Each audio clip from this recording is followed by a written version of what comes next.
Tonight, I am speaking to you because there is a growing humanitarian and security crisis at our southern border.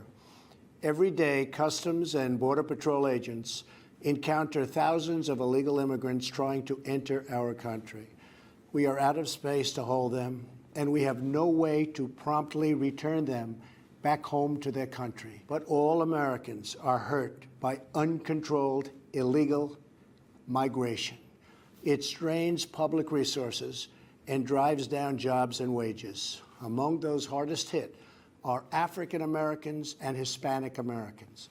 Our southern border is a pipeline for vast quantities of illegal drugs. Finally, as part of an overall approach to border security, law enforcement professionals have requested $5.7 billion for a physical barrier.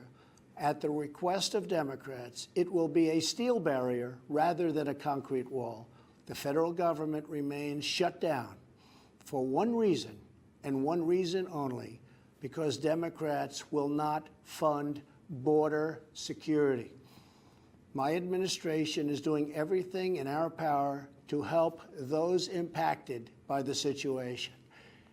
But the only solution is for Democrats to pass a spending bill that defends our borders and reopens the government. Sadly, much of what we heard from President Trump throughout this senseless shutdown has been full of misinformation and even malice. The president has chosen fear. We want to start with the facts. The fact is, on the very first day of this Congress, House Democrats passed Senate Republican legislation to reopen government and fund smart, effective border security solutions.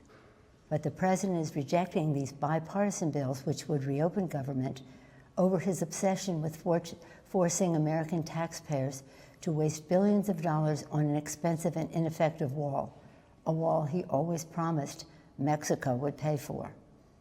The fact is, President Trump has chosen to hold hostage critical services for the health, safety, and well-being of the American people and withhold the paychecks of 800,000 innocent workers across the nation, many of them veterans.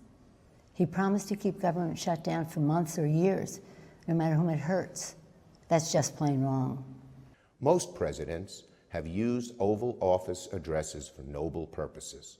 This president just used the backdrop of the Oval Office to manufacture a crisis, stoke fear, and divert attention from the turmoil in his administration.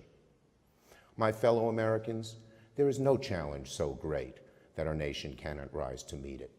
We can reopen the government and continue to work through disagreements over policy. We can secure our border without an ineffective, expensive wall.